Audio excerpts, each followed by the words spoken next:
Hello, everyone. Welcome to today's Meet the Author session from Non-Religion in a Complex Future. My name is Lauren Strumis. I'm the student caucus leader for the project. And I want to start with a big thank you to all of our participants for being here. And also just kindly remind you to make sure your microphone is muted during this portion of the session, just while I introduce our authors and they give their presentation. And then following this presentation is when we'll be able to ask them some questions and engage in discussion about their research and book on non-religion. So as you all know, we are very lucky to have both authors with us today, Joel Thiessen and Sarah Wilkins-Laflamme. And it is my pleasure to now introduce them to you. Sarah Wilkins-Laflamme is an assistant professor in the Department of Sociology and Legal Studies at the University of Waterloo. She holds a Doctor of Philosophy in Sociology from the University of Oxford, and her research interests include quantitative methods, immigration and ethnicity, political sociology, and religion and non-religion in contemporary Western societies. Sarah is a collaborator on the Non-Religion in a Complex Future project, and she has numerous publications sharing her research on religion and non-religion, including her article, Like Parent, Like Millennial, Inherited and Switched Non-Religion Among Young Adults in the USA and Canada, which is forthcoming in the Journal of Religion and Demography. Sarah is also co-author of None of the Above, Non-Religious Identity in the US and Canada, which was, yes, published this year by NYU Press, and is of course co-authored with Thiessen, and is serving as a focus for our webinar today. Joel Thiessen is professor of sociology at Ambrose University in Calgary, Alberta. He holds a Ph.D. in sociology from the University of Waterloo, and his research interests include qualitative methods, congregations, millennials, and religious nuns.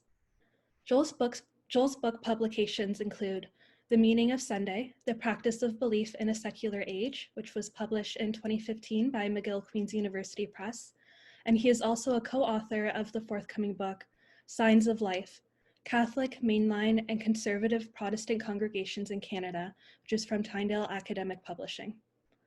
Joel is also a collaborator on the Non-Religion in a Complex Future project, and he is the director of the Flourishing Congregations Institute at Ambrose University, where he leads a project that explores the signs of life and vitality in Christian congregations in Canada.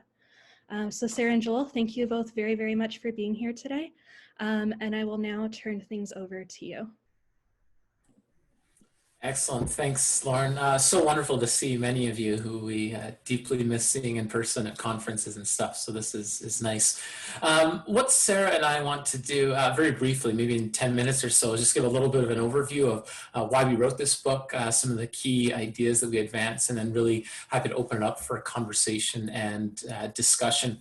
Back in the early 2010s, we encountered one another's work, Sarah as a quantitative sociologist, myself as a qualitative sociologist, looking at religious nuns and kind of our own corners of our work. And we thought, there might be an opportunity to bring together this mixed methods kind of approach that brings together quantitative, qualitative work on religious nuns and Canada, which at the time and still very much is I would say in its infancy, but making some very important strides over the last decade. So the idea really started around that point in time. What would it look like to actually bring these ideas together? We initially put together a book proposal for New York University Press, and our idea initially was just to look at religious nuns in Canada.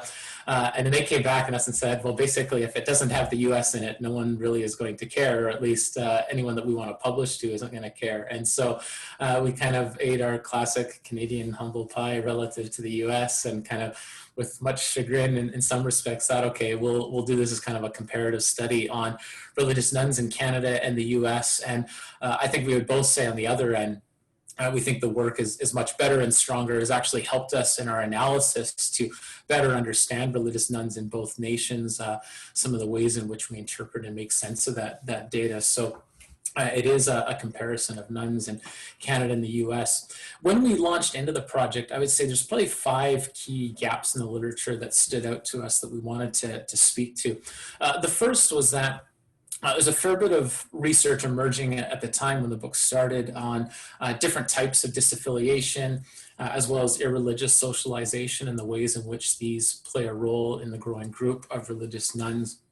But we knew very little about the biographic pathways into people saying they had no religion. And so we wanted to make some inroads, try to contribute both from some of the qualitative research and from some of the larger survey data that would help to address some of these questions, and really to help provide a more comprehensive model in thinking about those pathways into someone saying that they have no religion.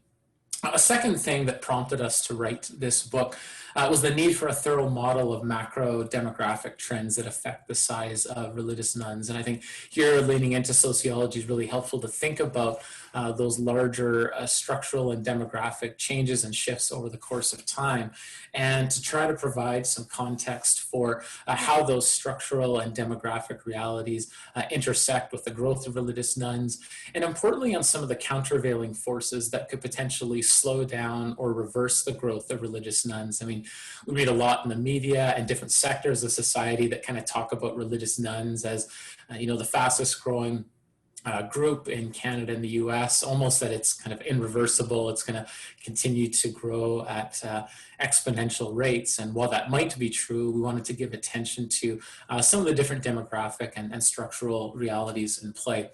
So we use this book as an opportunity to engage some of those pieces of data and theoretical points. I would say a third element, there's a lot more research that comes out of the US in particular on spiritual and secular meaning frameworks among religious nuns, far less so in Canada. So we want to take the opportunity to explore the ways in which some of these secular and spiritual meaning frameworks were present in Canada, and to compare along sub-regions. What are the differences that potentially exist, say, on the West Coast in Canada and the US versus the East Coast, the Deep South in the US, to understand how those environmental variables and regions intersect with some of those meaning systems and experiences.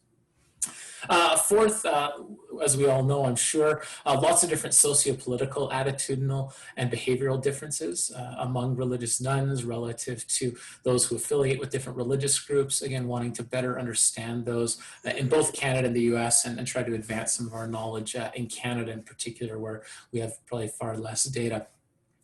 And then finally, and I would say the further away we move from when we write the book, probably the most interesting to me personally are the different attitudes held among and between religious nuns and religious affiliates of different religious groups. And I think that connects to this larger project under Laurie Beeman's guidance over the next number of years, is how do we think about the growing diversity among religious and non-religious groups, and how do they perceive one another, how do they act relative to one another. So these kinds of observations in literature really set the context for us to want to better understand religious nuns in both contexts. So I'll hand it over to Sarah and maybe give a bit of an overview on some of the things that we've learned toward that end. Yeah, thanks, Joel. So, as well as kind of empirically delving into these different nun dimensions, if you will, none of the N-O-N-E variety, we're also looking to kind of fit this into kind of a larger discussion, a more overarching theoretical discussion as well. We didn't necessarily start out with that in mind, writing the book. At least in my case, this is how it usually works for my research. Data comes first, and then theory often comes afterwards. That's kind of how I proceed in my research. But, as we began to write the different parts of the book, especially the kind of introduction and the conclusion bits, as we got to get feedback as well from the editors and from the external reviewers, this kind of theoretical discussion became a bit more fleshed out in the book. And this is where, we're trying to speak to kind of the big frameworks that are addressing the rise, the existence of the religious nuns and their growth in many Western countries. And so, here they are up here on the slide. Right, you're all more or less probably familiar with different varieties of these frameworks, right? There's what we call the stages of decline theory. So this is also known as secular transition, a kind of more nuanced, more up-to-date version of secularization theory. We're also looking at individualization or spiritualization theory, the kind of SBNR phenomenon, and those who say that religion is not declining, but rather changing in our societies, taking new forms. as well as theories I've been working with a lot over the past few years of polarization between, in our case, the religious and non-religious groups.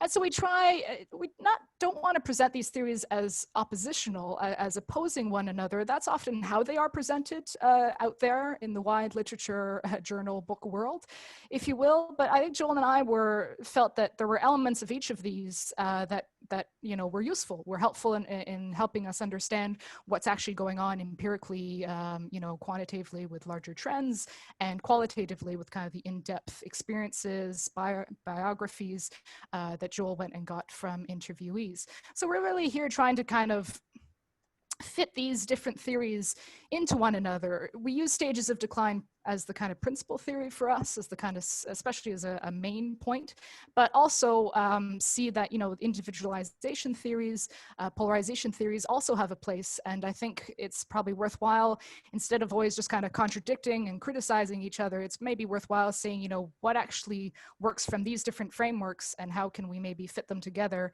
to get a better, kind of more complex understanding of what's actually going on.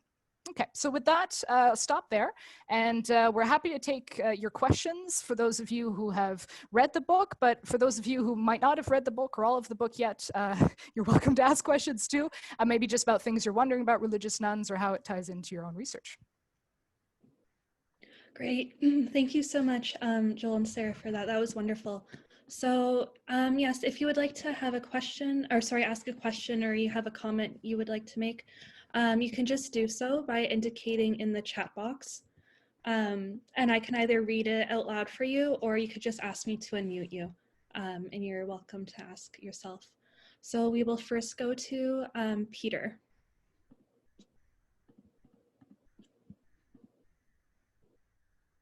Yeah. Sarah, you stopped too early. Just when it was getting interesting. Okay. I should say I've read the book, but it's been a while now, so I think I've probably forgotten half of it. That's okay. And the part that I particularly forgot is, maybe you didn't even talk about it, is how you actually see those three theories. I mean, you've got that nice little cogged wheel thing going. Somehow they seem to be fitting together. And I'd like you and Joel to say more, give us a narrative of how, in the current level, stage of research, how you see the three theories fitting together, and perhaps refer to some of the data that you found, some of your findings in doing that. Yeah, okay. Thanks, Peter. Yeah, so listen, this will be a brief overview of it, but I'll start and then Joel can add in. So, starting off with this idea of a decline of organized religion across birth cohorts, across generations, right? This is inspired especially by David Voas's work and Alistair Croquette in Britain, but has also got a lot of other theoretical inspirations as well. And so this is where, we're seeing this in Canada, we're seeing this in the US, we're seeing this in many European countries, where every successive generation is less religious on our kind of traditional religiosity indicators than their parents or their grandparents. And so you see that in the statistical trends that are in the book, but are also published in a lot of other works as well. Often we'd see that, Joel saw that when interviewing people, and they're talking about their biographies and kind of seeing this kind of discord sometimes, but with what their parents or grandparents did religiously in the past. So that's kind of the first kind of, the kind of often the story that we tend to hear about the non-religious or religious nuns in this case. Out there in the literature. And then, but also then delving into okay, who are those who say they have no religion? Are they, completely irreligious in every aspect? Some are. There is a portion of those who say they have no religion who are our core non-religious individuals who don't have any beliefs in the supernatural transcendent, don't have really any religious or spiritual practices, don't have any kind of religious identity. But they're not the only types of religious nuns that we're seeing. We're also seeing an SBNR phenomenon, so spiritual but not religious, so kind of less traditional, less organized or institutionalized forms of spiritual practices and beliefs. But I found that in the individualization literature, like say a Grace Davy, will assume, like a believing without belonging framework, will assume that that is the majority of your population, or the majority of the people who say they have no religion are that kind of spiritual but not religious types. You see that also with a book, say by Elizabeth Drescher, who kind of makes that assumption. Whereas we show with empirical data, you know, when you actually ask individuals and you interview them, they're an important group of those who say they have no religion, but they're not usually in the majority, right? You know, you obviously, we have to define, we trace boundaries of who that group is empirically, and we can discuss that if that interests any of you. There's always limits to those kind of categorizations that we do. But so that, you know, it's definitely a phenomenon, but it's not like the whole story. So kind of fitting that secular transition has led to an opening up of the kind of religious and spiritual landscape that allows a kind of larger number of individuals to say they're spiritual but not religious, but they don't take over either completely. They don't completely replace organized religion amongst your general population. And then finally, with polarization, looking at, you know, there are some instances where those who are more religious, those who are less religious, they can get along just fine in some instances in society. They're very similar in some ways in our societies, and they do have to coexist in our societies. That's what we're currently in, right? We're not in societies where religion is completely gone. We're in societies where these different groups and all their internal diversities are coexisting with one another. And sometimes that can be done, you know, with actual conscious acceptance and tolerance. Often what we found is that happens in kind of indifference, in kind of the religious and non-religious tend to be in their own kind of silos, their social network silos, their kind of own little social milieus, and they don't actually always have that much contact with one another. But sometimes it can also lead to a bit of a clash in terms of, you know, some of the worldviews, some of their attitudes on socio-political issues that I'm sure many of you are kind of aware of. This is speaking to a lot of what's going on in the US, but also what we find in Canada and other Western democracies. And so kind of, you know, seeing what the limits of that is, you know, polarization isn't, again, not the only story going on, but it can be something that we see that there's kind of like a gap between in attitudes and behaviors between the non-religious and the religious. Again, all part of this kind of secular transition that's going on and what is kind of left in this kind of new space that we're inhabiting. And I would probably add, thanks Sarah for a great overview there. We certainly operate with the stages of decline as the central framework. While all three are present, we think that's the predominant one, that the other two are kind of working against that background. So when we think about the stages of decline, I mean, there is a concern, I think, and this probably feeds into the polarization piece. There's a concern among some religious groups, for instance, who feel like the power and or privilege that they once held within society, they're losing that to an increasingly secular society, and whether that's perceived or real in some ways doesn't matter much, because those perceptions are shaping some of their very realities, how they're interacting with other groups. And so it opens I think the real critical question for us sociologically: how are these different groups actually framed in and through media, education, law, healthcare, all these kinds of conversations that we're going to give attention to in the coming years on how we view these different groups, how these groups are portrayed and presented in a variety of settings, because I think that can either amplify some of those polarized contexts and perceptions and attitudes and behaviors, but it can also in some ways neutralize some of those things. How do we actually coexist alongside that growing secular context in the background? So all three of them present simultaneously, interacting, informed by one another, but still I think we would say the stages of decline framework is kind of the predominant overarching narrative to those three in play. All right, great. Thank you, Peter, for that question. Does anyone else have a question that they'd like to ask right now? That Paul has his hand up. Perfect. Paul, it's all yours. Hear you. Unmute yourself. There we go. Thanks, guys. Super interesting. I wonder if you could give us a sense, since NYU Press forced you guys to look at America too, I wonder if you could give us any sense of the differences or the similarities between the way these three cogs fit together in Canada versus in the United States.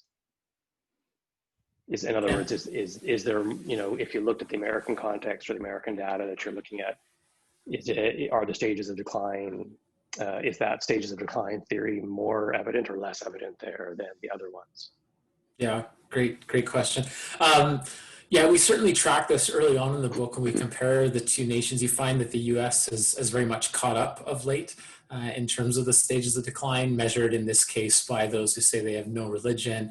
I mean, there's other indicators where the US, and historically, well, I shouldn't say historically, since kind of the mid 20th century, the US has lagged behind Canada on some of these indicators, say church attendance, prayer, belief in God or a higher power, and so forth. But there are many indicators where these two have kind of caught up, and it's quite possible the US will actually move further ahead than Canada in this respect. Perhaps we've plateaued. I think probably one of the starkest differences between the two comes on the polarization continuum, and we talk about later parts of the book, this strong polarization between religious nuns and atheists in particular, and then evangelicals. And those tensions are particularly rife in the US, as we might imagine, and it's heightened in some regions more than others in the US. And those tensions exist in Canada, but probably far less to the extent that they do in the US. And we talk about some of the historical and cultural reasons for why that is.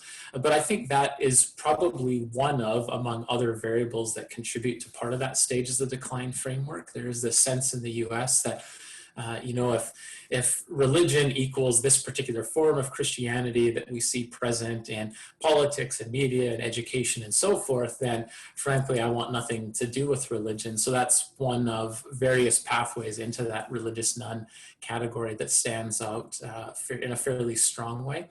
I would say one other thing, and maybe Sarah will have some other things to add.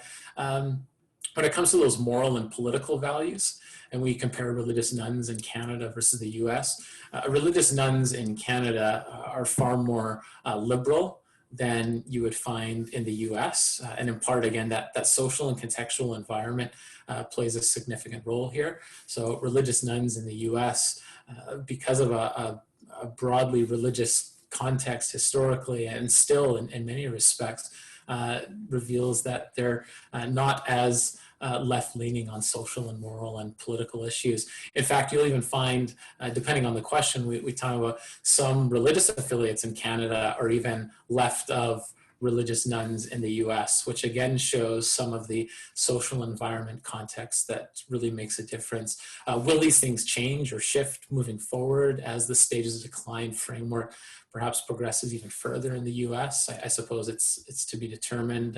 It's probably more magnified in places like Pacific Northwest, the northeastern parts of the US, where you might find these more so than say the Midwest or American South. So yeah, I don't know, Sarah, what else you might add?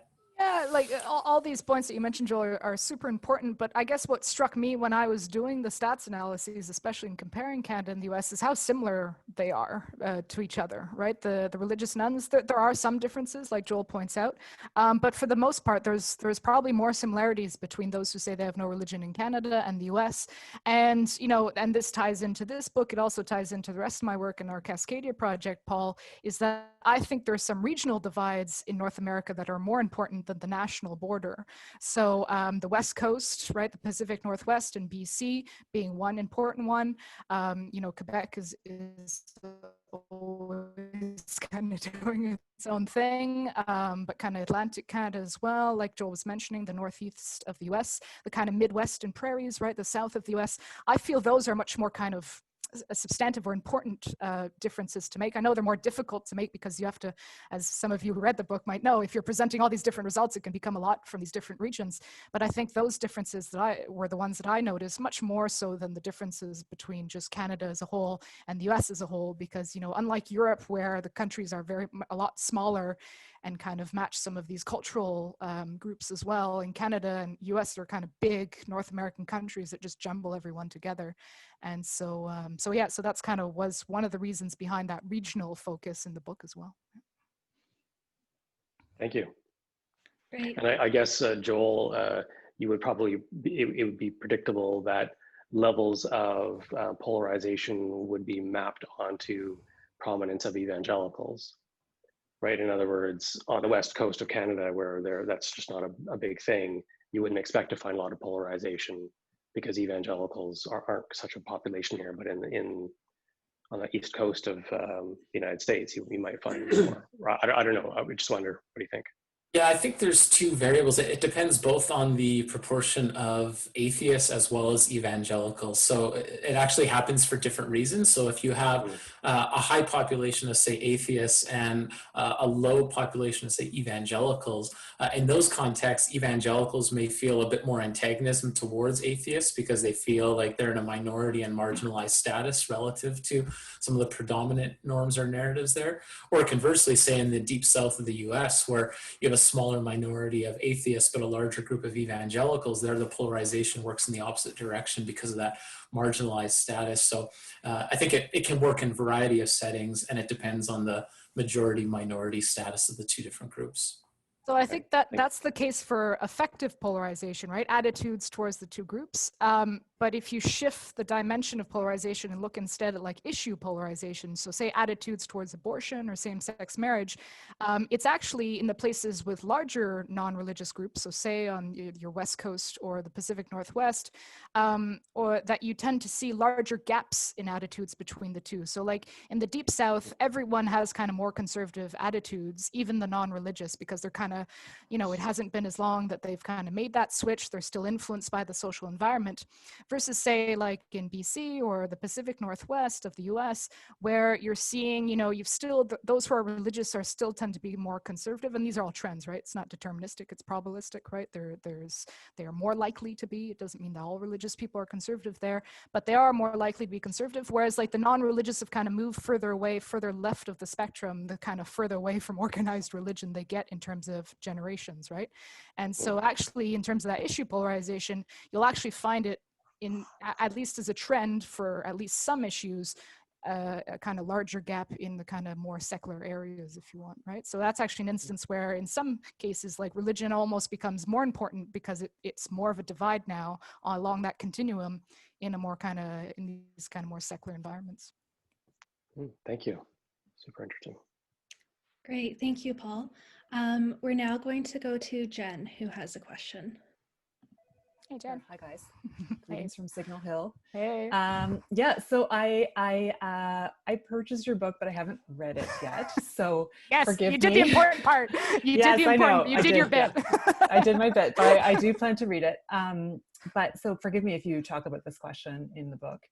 But one of the things that really grabbed me just in the cover, like, or the title, None of the Above, I wondered if you could speak a little bit. Thank you, Peter.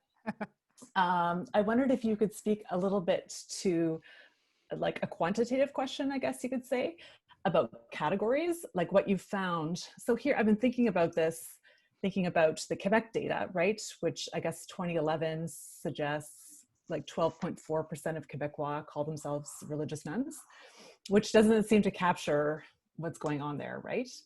So I wondered if you could comment a little bit about the categories that are used in the data that you look at based on your kind of really nicely mixed qualitative quantitative analysis. Yeah, sure. I'll start and then Joel can jump in.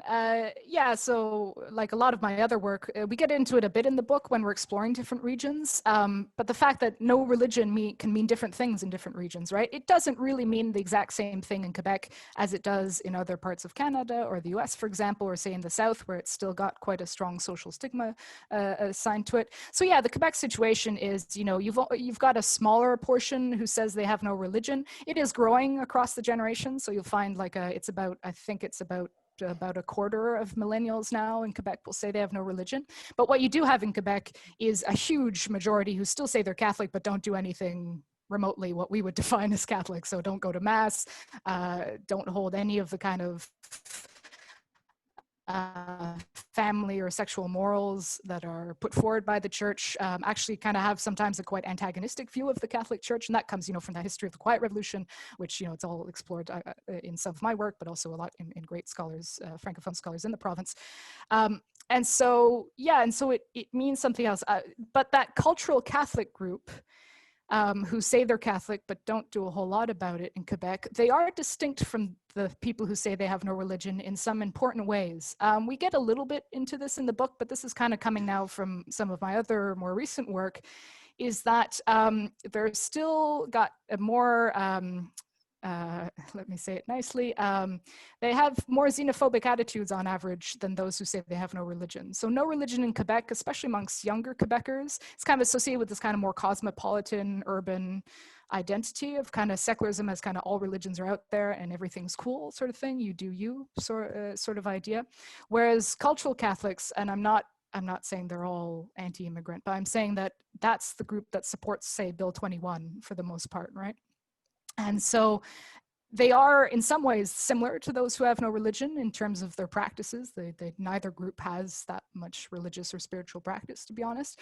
But in some other ways, they're quite distinct. And so, now to take a step back, the broader idea of using these categories, in my case, it's a pragmatic decision, right? The surveys have this question of what is your religion? And that's what I go with to analyze the trends, knowing full well there are very well limits to these categorizations. But keeping that in mind when we're analyzing the data, so breaking down, okay, well, who are these people who say they have no religion and how do they differ between regions?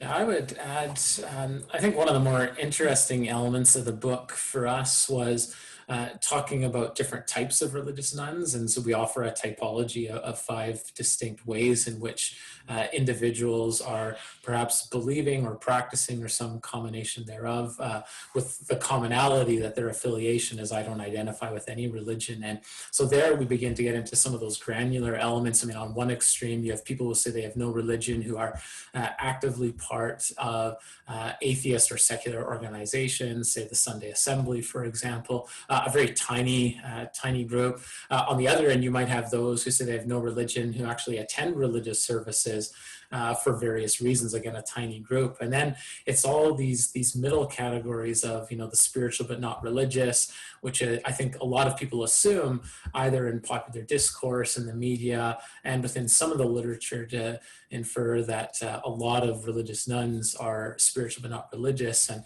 our unpacking of the data says that this is maybe a quarter of religious nuns. This is not the predominant group. There's variations based on region, and region does matter in this, but really the largest group are actually those who are somewhat indifferent to religion, who don't believe in a God or supernatural being, who may not pray or have various religious or spiritual practices, but they're not necessarily antagonistic towards religion or religious groups. So those are the kinds of things that I think, and scholars are doing more and more of this now, or how do we capture the heterogeneity among religious nuns? How do we find language for those categories, for those beliefs and practices in normative ways? Not in normative ways, I meant, trying to capture within that the positive side or dimension of, even the prefix non-religion, for example, or religious nun is problematic, and we go through some of the literature there as well, but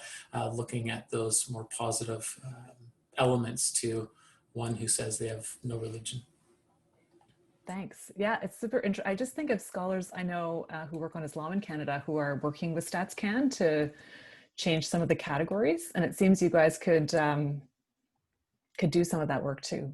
2021, yeah, we're I think a few on this panel are actually been in consultation with the StatsCan people for the census next year. And the question, listen, amazing. It's one question, right? Like, it's never going to be perfect. And the advantage of for me, the only real thing that question does is you can compare it from all the way back to the 19th century, right?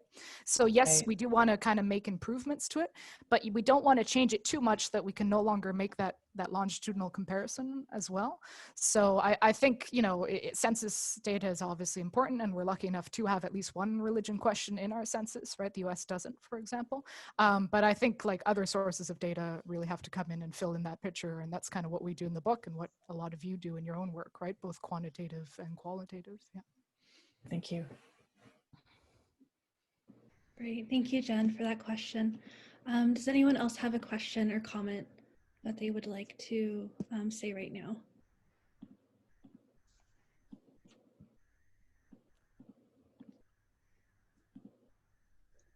Oh, Lori, I see a hand, I think. Yeah. I see Peter's hand went up too, but I think mine went up marginally before his. So Hi, everyone. Thanks so much, Sarah and Joel, for doing this. And just thanks for your work, because of course we're all building on it, counting on it, wanting to debate it and talk about it. I'm just thinking of all kinds of things. I have the book. I haven't finished reading it, but I have started it. And of course, I heard some of your preliminary work on it last year, I think at Congress. So I'm putting all of those pieces together, plus what you've said today. And I'm kind of really interested in what you said, Joel, mentioning the shift in power, whether perceived or real. And I actually think this might be an interesting way to think about what has been kind of sloughed off or called generally the secular. Because often people are asking me, aren't you just substituting non-religion for secular? And I'm like, no, I'm not. But as some of you know, we are still kind of wandering a bit on what exactly we want to talk about when we talk about non-religion. And we want to really uncover some of that gray nuance that you've started to get at in your work.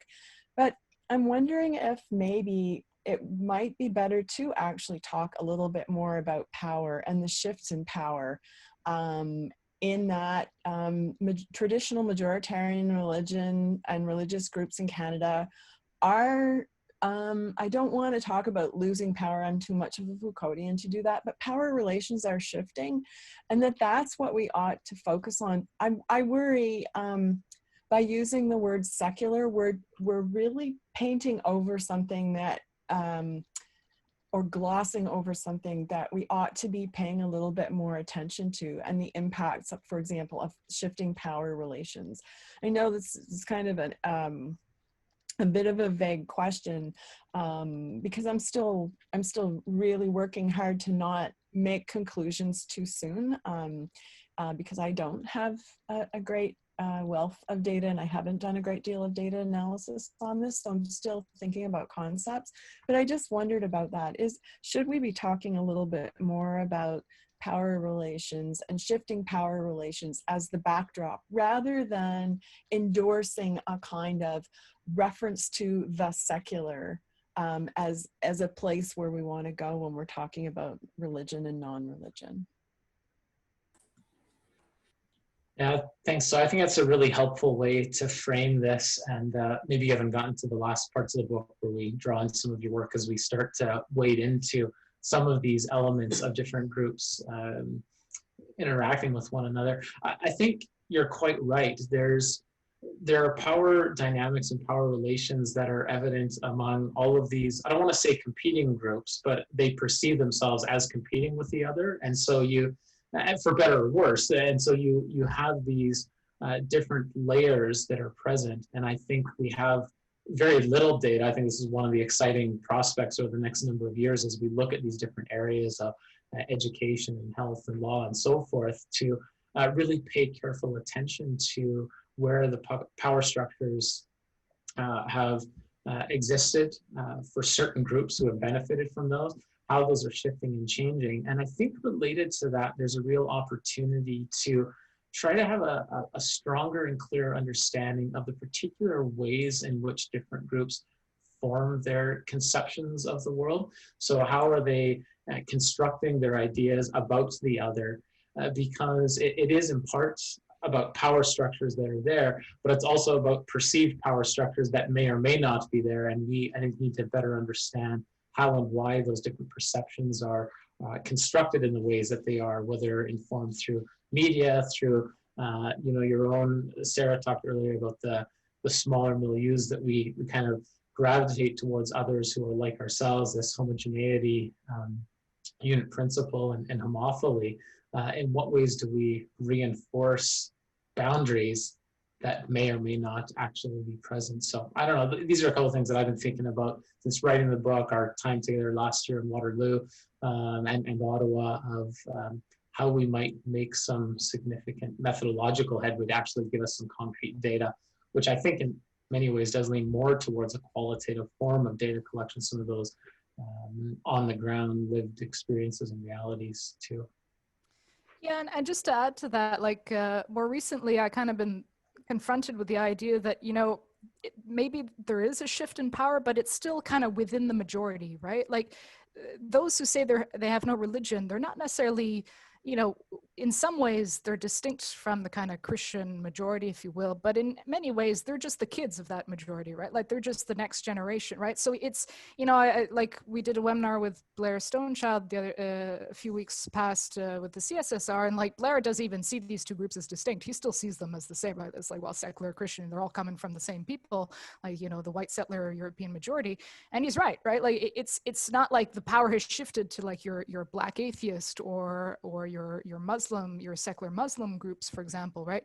That's not really the shift in power that we're talking about. And so I think that's important to kind of keep in that conversation and maybe push that idea further, is that maybe there is a shift. We see it as a shift, but, you know, is it just kind of just the, you know, the Christian majority is not that Christian anymore, and it's kind of moving towards a more, you know, we're not in the context of a secular majority in Canada yet. That's many generations off, as it is in the US, if trends keep going as they are, which isn't always the case. But we are in a context where these individuals take up more room now, or are more prevalent, have a bigger say in elections, for example, and are kind of more socially acceptable as well. And so, yes, in some sense, they're getting more power, but is that really a shift, or is that just kind of, you know, the people who held power are just changing, but they're still holding power, right? I don't know. I have no answers. It's just, you know, questions to throw up in the air. Great. All right. Yeah. Thank you, Lori, for that question. So Peter, you have another question. We can go back to you. And then we'll turn to Al Hay, who has a question in the chat box.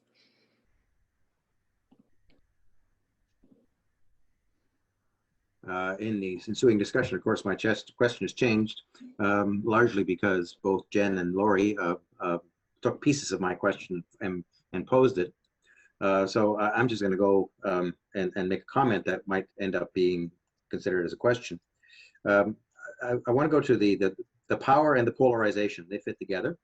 And the two things that have come to mind, pardon me, I got a frog in my throat. The two things that come in mind is, first of all, the polarization that exists in the United States, where, you know, we're going into this election next Tuesday, and everybody is already talking about that white Christian Republican plurality, right? They're not the majority, and how they there's a large portion of them that, you know, want to keep America white and Christian, meaning for us, right? And it's a power dynamic as well as kind of a religious difference dynamic. And of course, on the non-religious none side, those people are all, you know, largely Democrats and stuff like that. So in the political way, it kind of points itself out. And then the other example that I used in my own work just a couple of years ago of Quebec, where, you know, it is indeed a kind of a complex situation, but where, you know, this whole idea of a cultural Catholicism really is a concept that has some weight or has some utility, because there you have that shift, you know, from I'm a Catholic, I'm a Québécois culturally, and then there are Quebec values, right?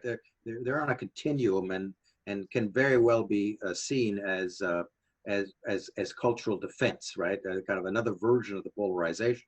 But this time in that kind of gray area that Joel, among others, has well analyzed. That you call the marginals, and Clark and McDonald have talked about this too. As they're, you know, they're not called non-religious, but for many of these things, as you've been talking about, they behave like, they walk like ducks, right?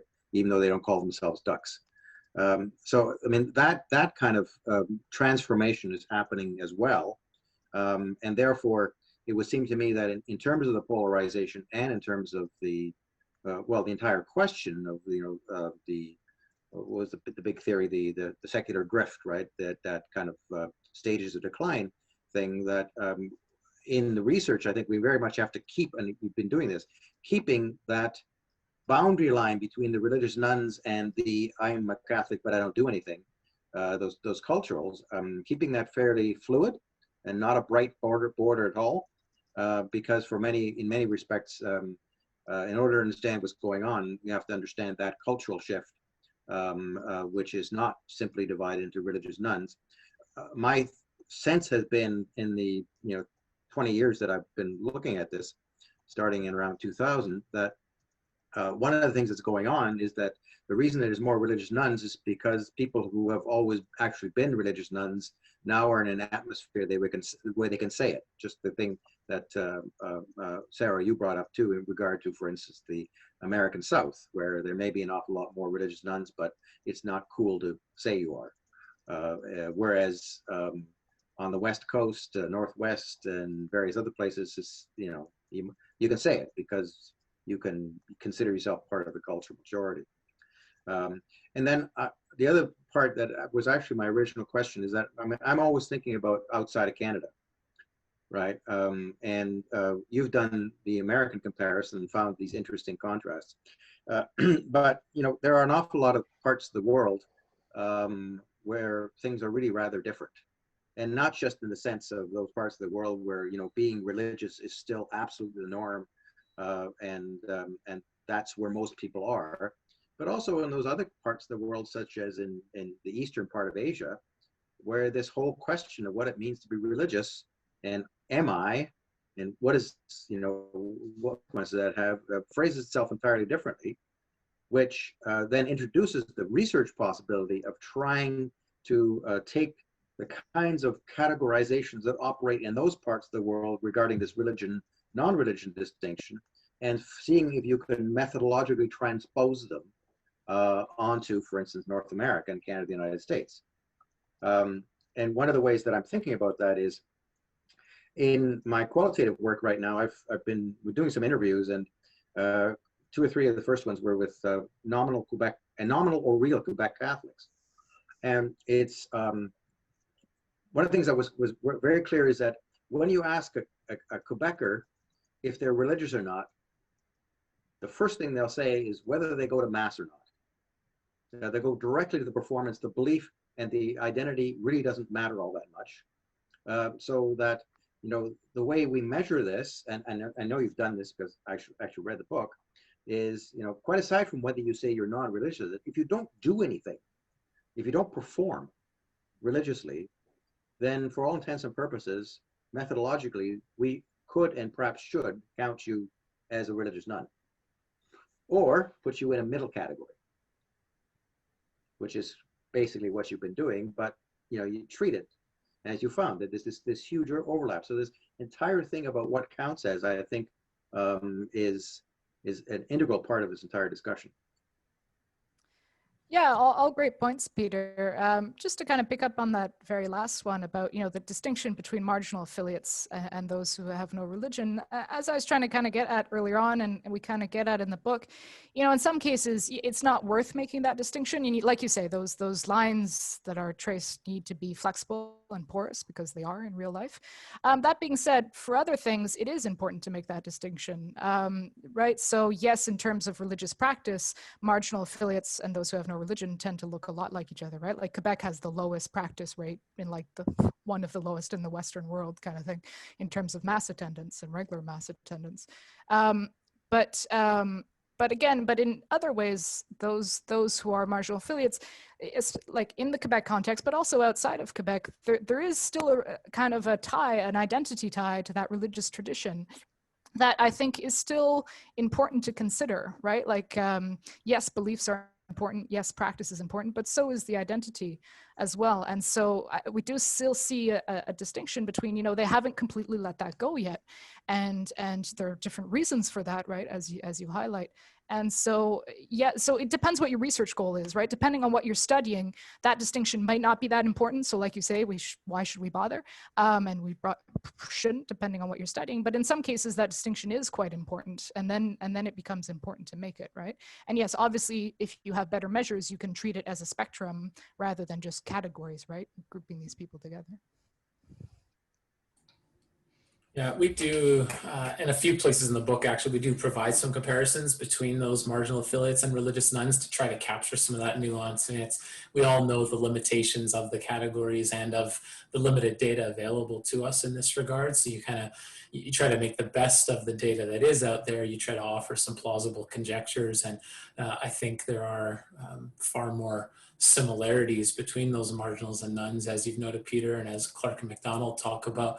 And yet, as Sarah notes, there are some, there still remains some notable, I say, benefits or strongly held elements to one's identity, even if in name only. And this is one of the reasons that we don't automatically lump the marginal affiliates together with religious nuns. We do give that that degree of agency to individuals to self-identify as they wish, and to try to understand why that identity potentially matters. And that's where some of my earlier work in Say the Meaning of Sunday tries to unpack those things for marginal affiliates of what that identity means that we don't go as much into this book. Wonderful. Thank you again, Peter. So we have a question now from Al, which is in the chat. He says, I admired the way you knit together so many different data sources in interesting ways. When you were doing this, was there one type of data that you really, really wish you had? I think you should probably start, Sarah. Longitudinal panel data, Al. Okay, so you know me, I can always have more data. I love data. There's never enough data, right? Like it's like money, like just give it to me. But the type of data that follows the same individual over time. And I think this also goes for the qualitative data, Joel, and you can speak to that more, but quantitatively, this is something that some European countries do really well. Like Germany has a nice socioeconomic panel that follows individuals over like 20 years or so. There's obviously issues with that data as well, attrition, panel effects on the respondents, but it is, in my opinion, the best quality quantitative data that Canada has been complete crap at collecting over the last few decades ever. The only person who's ever really tried to collect it, and my hat goes off to him, is Reg, right? For all the issues that his Project Canada surveys have, and there are issues, especially with the sampling, but he's actually gone and followed individuals over time, and there's real advantages to that if you're looking at, how stable are these categories over a person's lifetime? Is there change? Is there flux? Why, right? What effects, what time effects, period effects throughout someone's life brings about that flux? There's some data sets in the US. I figured it was too much to get into it. Some of them are open access, some of them are not, right? There's the youth survey that Christian Smith runs, for example, in the US, that's panel data. But that's something for Canada. I think that's, it's expensive to collect that kind of data, but that's the kind of data that it would be fun if, say, StatsCan restarted some of their panels, because they used to have longitudinal panels on that front, but I don't see that happening. But it's something that maybe I and potentially a future research team could work towards gathering in Canada to kind of put our brains together and be like, hey, maybe we should go and get that longitudinal quantitative and qualitative data that follows an individual over 5, 10, 15, 20 years if possible. Because for me, that's kind of the next big data step that we haven't really reached in terms of studying religion and non-religion. Yeah, and while we're dreaming here, if we were to take that longitudinal panel data, not just for the same individuals, but across multiple generations within the same family. I mean, this is super difficult. You look at Vern Bengston's work in the US, and you look at Dylan Wink as well. I think 2007, they had a book that did these kinds of things too. But if you're talking to grandparents, to the children and grandchildren, and you track them, each of those units over 20, 30 years, and then the great-grandchildren, I think that really helps us to get at some of those mechanisms, those how and where narratives are formed and developed, and how those are socialized and perpetuated, etc. But I mean, again, the time, the money, the resources, etc. It's not insurmountable, and there's probably other countries that probably believe more strongly in having high quality data of this kind related to religion and non-religion. But I think for many of us in this conversation right now across different religious groups would actually help us answer a number of lingering questions and make some important theoretical and empirical headway there. I should say that as many of you know, because I've been fingering you to do my recruiting for me, that I'm involved in a project that's trying to do at least 3 generations. Believe me, it ain't easy. But I also have a very, very tiny study of my own that we did some half a decade ago of a 10-year longitudinal. there, I mean, even though it's just a tiny little qualitative study and you can't sort of extrapolate from it much, there are some very suggestive things that it shows, both about stability across the life course and about what kinds of people change and in what directions they change. Yeah, there's a lot of need for research that holds its breath a little longer, right? But it is expensive. The generation project, I should say, it is cross-national. So you know, that's the results of that should be, well, I don't know about COVID's kind of getting in the way. Should be available within a year or so, but certainly being involved in the data collection, there's some very interesting phenomena going on there. That we're actually be launching a survey in January where I'm very much interested in the kind of results we're going to get regarding these sorts of things.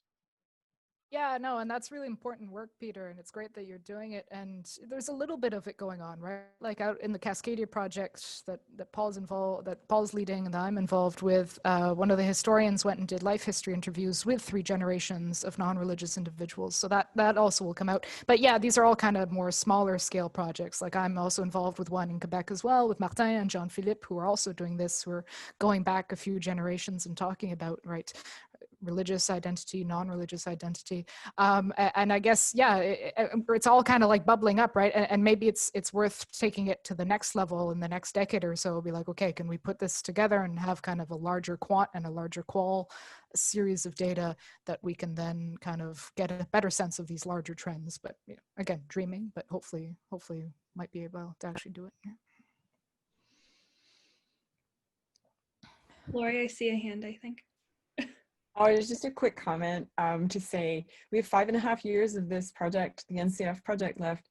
So, you know, like weigh in soon, because we could still do something that's a little bit addressing some of the concerns you have. And then I also want to say, Peter, that I mean, the study that you did that I was lucky enough to be part of as well. I mean, when we started that out, we didn't tell them we were going to come back to them and talk to them again. I mean, that was just kind of a decision we made. And so I think starting that was your idea from out, well, it was. And so starting a study where we tell people we're going to come back to you every 5 years. So, you know, it doesn't guarantee they buy in, but it gives them a heads up. I mean, you were lucky, Peter, you worked really hard to get what you did get. And I was, you know, surprised at how many you did get, but they had no idea you were coming back to them. So imagine what we might do if people actually bought into the idea of a longitudinal study from the beginning. At least, you know, we know there are other longitudinal studies and we see that there are dropouts and so on, but at least it's possible. Anyway, I just wanted to dream with you for a minute and invite dreaming. So yeah. Thanks, Al, for letting us dream. I always love data dreaming. It's great. I like that. That's a good quote to use, data dreaming. Yeah, so we just have about a minute left. So yeah, I'll just conclude right now with a thank you to all of our participants for being here and for asking your questions.